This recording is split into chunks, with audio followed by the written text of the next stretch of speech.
안녕하세요. 버버라모토바입니다. 구독과 좋아요, 알림 설정, 회원가입 부탁드리겠습니다. 이번 주 아파트 매매 가격 변동률 0.17까지 지난주에 내려갔다가 오늘 살짝 0.20으로 고개를 드는 형국이다. 송파권이 굉장히 좀 뜨거워지고 있고요. 나머지 강남 상구 역시도 좀 상당히 버티는 어떤 형국으로 가고 있다라는 지표를 부동산원에서 내놨습니다. 매매가격 지수 0.17에서 0.20으로 지금 올라가고 있고, 전세가격 지수는 보합세를 유지하고 있다.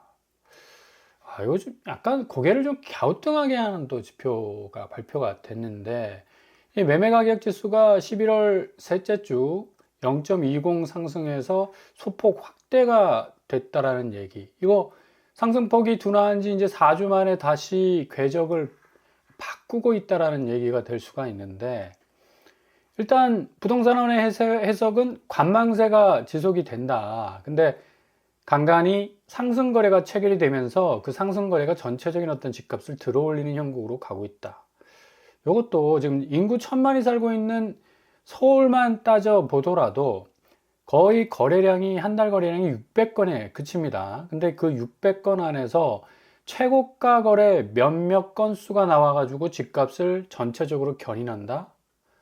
이것도 전체 이 시장 판도를 좀 너무 지엽적으로 해석한 거 아닌가라는 생각도 들고요. 거래량이 일단은 70% 지금 급감하고 있거든요. 거래량이 왜 중요한가? 지금 주식시장에서 매수세가 뭐 내국인이건 외국인이건 엄청난 유입 그리고 유출, 인풋, 아웃풋이 활발하게 진행이 되고 있습니다. 그러니까 시장 자체가 굉장히 클 수밖에 없는 거죠. 근데 아파트 시장도 똑같은 자산 시장 한 종류 아닙니까? 근데 워낙에 한국 이 지형도에서는 뭐 비중이 높은 자산 가치를 가지고 있기 때문에 상당히 좀 예외적인 어떤 인식들이 많은데 그렇지 않습니다. 시장의 어떤 흐름과 똑같이 갈 수밖에 없는 거예요. 그러니까 손절을 많이 치면 칠수록 그 시장은 확대될 수가 없다는 얘기죠. 결국에 가서는 거래가가 굉장히 출렁출렁거릴 가능성이 높은데 KBS 뉴스에서도 지금 단독으로 서울 집값 계속해서 상승하는 것 못 믿겠다. 집값 통계, 아니 도대체 왜 이렇게 나오느냐라는 어떤 또 보도도 내고 있습니다. 이제 부동산원을 꼭 집어서 이제 하는 얘기는 아니지만 그래도 샘플을 들어서 이제 KBS가 보도를 낸 것 같은데, 실질적으로 마포구 땡땡 아파트 실거래가 보통 상한가가 20억이고 하한가가 18억 선상에 놓여 있는 아파트인데 최고점 21억을 찍은 거래가가 나올 때도 있고 18억. 그러니까 보통 이 통상적인 거래가보다는 또 훅 처지는 어떤 거래가 나왔다는 얘기죠. 근데 이런 어떤 거래들이 모두 34건 거래가 됐는데 단 11건, 그러니까 절반도 아니에요. 11건만 시세에 포함이 됐다. 그러니까 이런 상태에서 만약에 지표를 이런 식으로 낸다면 상당히 부동산 지형도 자체가 왜곡이 될 수밖에 없는 그런 상황으로 갈 수도 있겠고요. 아무튼 KBS가 뭔가 좀 콕 집어서 보도를 했는데, 또 한 가지 서울 주간 아파트 매매 가격 지수도 이렇게 언급을 했죠. 실거래가 지수 같은 경우는 제가 늘 이 사이트를 통해서 실거래가 지수 변동률을 좀 알려드리고 있지 않습니까?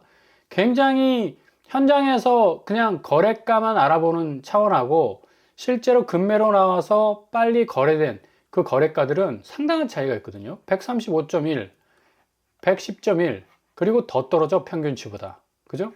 이런 식으로 지금 춤을 추듯이 뭐 쭉 올라갔다가 뚝 떨어졌다가 약간 완만하게 갔다가 다시 올라섰다가 떨어지는 그런 양상. 그러니까 평균치로 이렇게 내야 되는데 주간 동향 지수는 쭉 그냥 천천히 거북이 느림보 걸음처럼 그냥 우상향하는 궤적으로 계속 가고 있다는 얘기입니다. 그러니까 이런 어떤 궤적들이 계속해서 지속적으로 누적이 된다면 집값 변동성은 그렇게 크지 않다라는 인상을 충분히 줄 수가 있거든요. 그래서 KBS가 이런 어떤 문제점을 제기한 것 같고, 뭐 상승하기만 하는 주간 동향 지수와는 다르게 제가 늘 말씀드리듯이 실제 거래는 큰 폭으로 떨어지는 건수들이 많습니다. 굉장히 후두둑 후두둑 그냥 소나기처럼 떨어지는 그런 이 급매 양상의 거래들이, 실거래가들이 충분히 옷을 그냥 흠뻑 적실 정도로 그냥 집주인이 화들짝 놀라가지고 옷 다 벗고 그냥 탈출해야 될 정도로 폭우가 쏟아져 버리면 이건 감당을 못하는 어떤 상황까지 올 수가 있거든요. 그만큼 하락세의 어떤 하방 압력이라는 거는 부동산 시장도 주식 시장하고 아주 공통점이 있는 게 심리로 움직입니다. 심리로. 부동산은 심리란 얘기죠. 결국에 가서는 이렇게 전후좌우 규제로 막혀 있고 유입되고 유출되는 자금 뭐 완전히 끊겨 있고, 이거 뭐 버스 오지 않는데 계속해서 그냥 기다릴 수 없는 거 아닙니까? 집주인들 입장에서는 아니야, 버스 10분 후에 올 거야. 아니, 그렇게 믿는 거하고 실질적으로 막차가 끊긴 거하고는 이거는 간극이 너무 커. 실질적으로 지금 부동산 시장은 막차가 끊긴 거나 마찬가지예요. 그들만의 리그에서 벌어지는 몇몇 거래가가 전체 거래를 끌어올린다? 이거는 조금 한번 생각을 해 봐야 될 그런 어떤 부분이 충분히 있다고 봅니다. KBS가 이런 부분을 좀 샘플을 딱 들어가 가지고 뭐 집어낸 건데요. 지금 실제적으로 일주일 상간의 서울 거래들 보시면 하락 파이가 점점 벌어지고 있는 걸 볼 수가 있어요. 오늘 나온 매매 가격 지수가 이렇게 오르는 지표와는 반대적으로 동대문구 3억 3천 하락했습니다. 11월 14일. 뭐 불과 일주일 전 거래 아닙니까? 마포구도 역시 2억 7천 하락하고 있어요. 노원구 역시 11월 14일 2억 3천, 8억에서 5억 떨어졌습니다. 꿈의 숲 푸르지오 역시도 성북구 2억 2천에서 2억 2천 정도 떨어지고 있죠. 11억에서 한 9억 정도. 송파구 역시도 지금 하락 추세 14억에서 12억 정도, 30평대인데 2억 2천 하락하고 있습니다. 이런 식으로 지금 동대문구, 마포구, 노원구, 성북구, 송파구 뭐 전방위적으로 하락세는 계속 확대되고 있다. 실거래가 상에서 나오는 이 지표들을 보면. 그리고 경기도도 마찬가지죠. 경기 외곽권이라 할 수 있는 파주, 운정신도시 11월 18일 거래가 7억 8천 떨어졌습니다. 운정신도시 아이파크가. 무려 51%가 빠지는 거래가를 보여줬고요. 성남시 역시도 5억 5천. 그리고 화성시 동탄역 롯데캐슬 역시도 4억 4천 하락하여 14억에서 9억 떨어졌네요. 의왕시 백운 해링턴 플레이스 5단지 역시도 12억에서 8억, 4억 하락했네. 32%. 고양시 덕양구 3억 8천, 7억에서 4억 떨어졌습니다. 대부분 11월 중순 이후의 거래가들입니다. 그러니까 한 달 전이나 두 달 전 거래가 아니고 정말 따뜻한 방금 쏟아진 거래가라고 말씀을 드릴 수가 있죠. 인천도 마찬가지고요. 인천은 이미 뭐 거의 6억대, 5억대 떨어지는 송도동. 거의 이제 여기는 반토막이 그냥 노멀한 어떤 상황이 되어버리고, 나머지 또 신축 아파트들 역시도 떨어지는 폭이 거의 이제 4억에 가깝게 3억 3천, 3억 7천, 3억 9천 쪽으로 흘러가고 있다. 그러니까 아파트 가격이 전체적 가격 추세가 흐릅니다. 물은 어디로 흐른다? 아래에서 위로 못 흐르잖아. 위에서 아래로 흐를 수밖에 없는, 다 흐르는 추세란 얘기죠. 근데 지표는 다시 오른다? 이거는 조금 의문을 제기할 계제가 충분히 있다고 보이고, 부산 같은 경우도 해운대구를 중심으로 해서 4억 7천, 남구 3억 8천, 강서구 3억 5천. 지방에서 한 3, 4억 떨어지면 이거 많이 떨어진 겁니다. 서울 아파트 가격하고 좀 컬러가 다르기 때문에.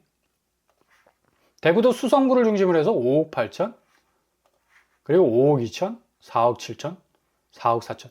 대부분 4억에 가깝게 아파트 값이 마이너스를 찍고 있다는 얘기입니다. 근데 지금 매매 가격 변동률이 오늘 나온 거 보면 서울이 0.19에서 0.17로 상승폭이 감소가 됐다는 얘기는 오른다는 얘기고, 경기권도 마찬가지예요. 0.11에서 0.10으로 상승폭이 지금 더 역으로 가고 있다는 얘기고, 그죠? 인천도 마찬가지고, 부산, 대구도 뭐 조금씩 이제 하락세에서 상승세로 가는 거 아니냐라는 인식을 충분히 줄 수 있는 이런 지표가 나왔다는 얘기죠.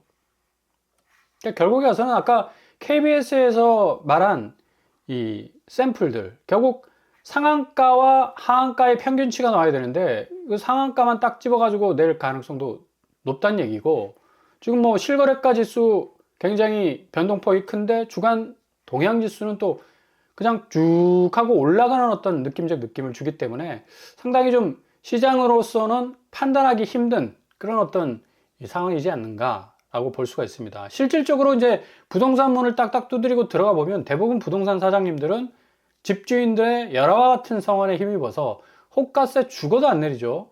아예 아파트 가격 더 올랐다고 무슨 말 하냐고, 무슨 아파트 값이 떨어지냐고, 이런 식으로 말을 할 수밖에 없습니다. 그분들은. 왜? 영업이니까, 비즈니스니까. 이거 아유 뭐 엄청나게 떨어졌으니까 빨리 주워 가세요, 이런 말 했다가는 문 닫아야 돼. 그러니까 그런 말에 신경 쓸 필요가 없습니다. 그리고 전체적으로 볼 때 금융시장의 어떤 지형도 변화와 함께 부동산 시장은 지금 도저히 시장 자체가 건전하게 이게 상승세를 유지할 수 있는 지금 스탠스를 취할 수가 없습니다. 도저히. 그러니까 지금 너무 다시 집값 올라가네, 큰일 났네, 빨리 사야 되겠네, 이렇게 동의하실 필요 절대 없다는 얘기입니다. 그러니까 11월, 12월, 그러니까 지표들이 그러니까 보통 한 10억에서 20억 팍팍 그냥 깎여줘야지 그때서야 그냥 지표가 내려가네 라는 정도로 나오는 그런 수준이기 때문에 좀 이렇게 관망하시되 너무 혹하는 관망을 하시면 안 됩니다. 마음이 그냥 쏙 뺏겨가지고 아유 큰일 났네 라는 그런 마음을 절대 가질 이유가 없다는 얘기입니다. 지금 상황에선 제일 중요한 거는 이제 공격적인 공급이다. 그죠? 이게 초강도의 규제가 어느 정도 먹혀 들어가고 있고, 이제 한쪽 날개로 날 수 없으니까 다른 쪽 날개를 쫙 펼쳐야 되는데 이 공급 날개가 확실하게 나와야 됩니다. 지금 일본에서도 지금 교토가 굉장히 오래된 도시 아닙니까? 도시 개발 잘 못합니다. 그럼에도 불구하고 이 만션, 아파트 공급을 위해서 12년 만에 2,000호를 더 늘려버리는, 조금 이 교토 관광지에서 벗어나는 지역에서 이런 어떤 조짐을 보이고 있고, 고도 제한도 지금 하고 있고요. 이렇게 공격적으로 해야 된다니까요. 그래서 이번 이 국토부 장관 이 언급에서도 그린벨트를 확실하게 해제를 할 것이다 라는 그런 워딩을 던졌는데, 일단 용산 정비창이 가장 뜨거운 감자가 되고 있죠. 긍정적 결론이 충분히 나올 수 있다라고 지금 전망하고 있는데 6천 가구로 쪼그라들었었습니다. 왜? 용산은 주거단지 일색으로 세팅할 수 없다, 서울시의 입장이었고, 국제 업무지구 파이가 굉장히 커졌기 때문에 6천 가구로 줄어들었었습니다. 근데 이번에 다시 2만 가구까지 한번 늘려보자. 워낙에 서울에 땅이 없기 때문에 실질적으로 몇 년간 방치되듯이 개발을 빙자한 이 공유지들, 국유지들 좀 따글따글 끌어모아서 짓는 다음에 충분히 가능하거든요.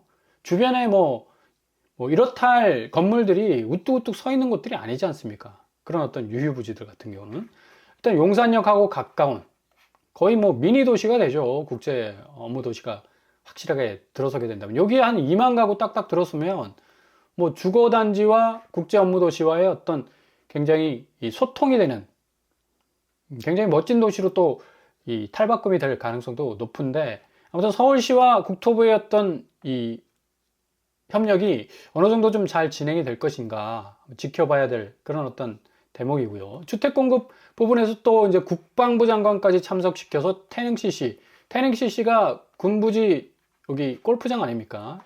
다 녹지입니다. 그냥 아파트 다 이렇게 세워 갈 수가 있어요.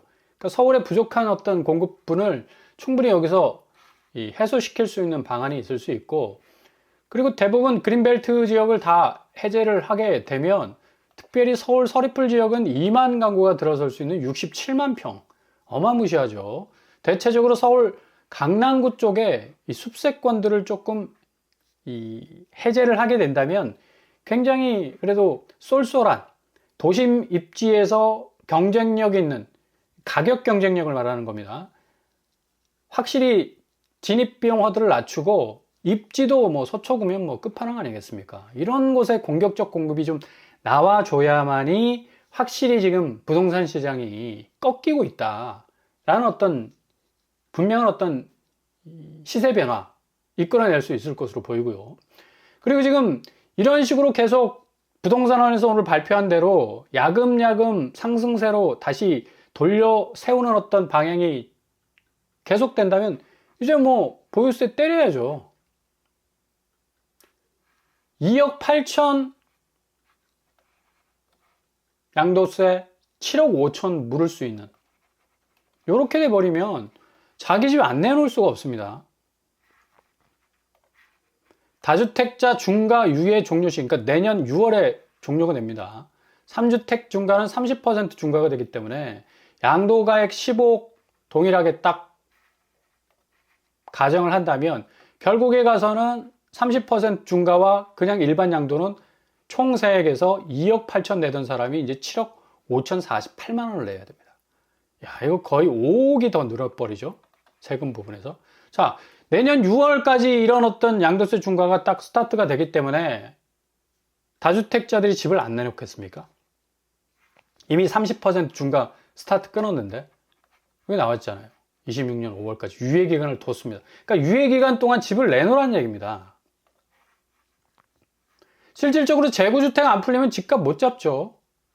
보유세를 강화해서 다주택자가 시장에 물량을 좀 내놔야지 공급이 좀 선순환될 수 있는 그런 여지가 있는데, 일단 보유세 1%라도 50억짜리 집 한 채는 5천만 원 이 보유세를 내야 되기 때문에 굉장히 부담을 가질 수밖에 없고, 지금 상황에서 50억짜리 집 한 채 가진 사람이 내는 세금이 5억짜리 집 3채를 가진 사람보다 세금을 덜 내. 형평성이 좀 안 맞지 않습니까? 뭐 오로지 한 채만 갖고 있다고 해서 이런 혜택을 누리는 것도 좀 그렇고, 아무튼 간에 보유세율 1% 올리면 50억 1년에 5천만 원씩 보유세를 내야 하는 그런 상황이 발생할 수 있다. 실질적으로 지금 취득세 부분은 24조밖에 안 됩니다. 근데 보유세는 19조예요. 훨씬 적어. 그러니까 거래세가 더 높습니다. 그러니까 거래세를 좀 낮추고 보유세를 좀 올려버리면 충분히 해결이 될 수가 있다는 얘기예요. 지금 OECD 주요국 보유세 비교를 보시더라도 한국이 실효세율로 따지면 20입니다. 22. 나머지는 다 높아요. 세수 변화도 지금 실거래가만 상향해버리면 11조밖에 안 되는데 과표 구간 조정하면 26조입니다. 배로 늘어버릴 수가 있는 거죠. 이렇게 하나 저렇게 하나 정부 입장에서는 결국 이번에 공정시장 가액 비율, 그러니까 공시가율 현실화율을 69%로 딱 동결을 시켜놨기 때문에 요거 브레이크 딱 잡고 보유세를 더 내년에 올릴 가능성이 크다. 그래서 아마 요 현실화율을 스탑 시켜놨을 가능성 높고요.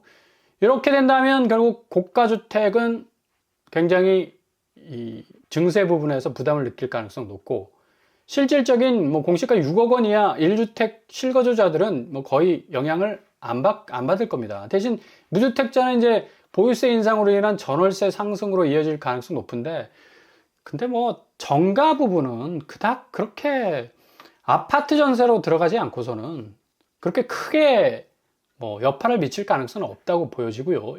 일단 내년 아파트 공시가율 69%로 잡아놨기 때문에 4년 연속 동결했죠. 분명히 다음 이 보유세 인상 부분을 어느 정도 스페이스 공간을 확보하기 위해서 이거 스탑 시켜놓은 가능성이 높아요. 그래서 앞으로 확실히 부동산 시장은 지금처럼 계속해서 우상향으로 올라간다라는 이 좀 착시 현상에 가까운 어떤 공식 지표들이 좀 뭔가 수정이 돼야 될 필요가 있고, 그리고 지금 공급 부분에서 좀 공격적인 공급뿐만 아니라 보유세가 확실하게 카드로 딱 나와야지만 지금 찔끔찔끔 뭐 다시 올라가네 마네 하는 그런 소리도 안 나올 수가 있다는 얘기입니다. 그러니까 결국에 가서는 무주택자들이 실질적으로 내 집 마련에 대한 부담을 덜면서 부동산 시장 자체가 좀 가격이 안정화될 수 있는 그런 어떤 양상으로 흘러가야 된다는 얘기죠.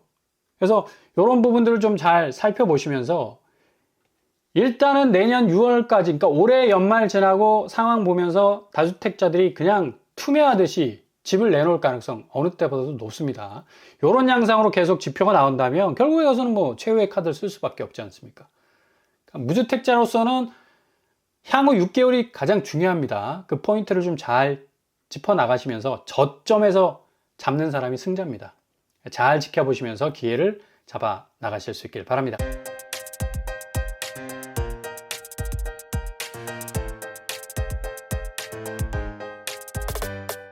오늘의 부동산 캐릭터처 보유세 부분이 어느 정도 세팅이 되면 지금 당장 30% 양도세 중과 부분이 적용이 되고 있기 때문에 2억 정도의 세금이 7억이 될 수가 있어요. 완전히 세금 폭탄 맞는 거죠. 30% 중과를 때리기 때문에. 뿐만 아니라 보유세까지 가동된다면 충분히 이제 지금 집을 꽉 움켜잡고 있는 집주인들이 집을 그냥 털어낼 수밖에 없는 상황으로 갈 수밖에 없다. 그러니 너무 지표에 일희일비하지 마시고 지금 확실하게 현장은 하향 추세로 가고 있습니다. 이 부분 좀 잘 짚어가시면서 정확한 시점 잡으시면서 진입해 나가실 수 있길 바랍니다. 오늘도 응원합니다. 항상 여러분의 길이 꽃길만 되실 수 있길 바랍니다. 이상 울뻔뿌란 복덕방 마치겠습니다. 구독과 좋아요 부탁드립니다. 감사합니다.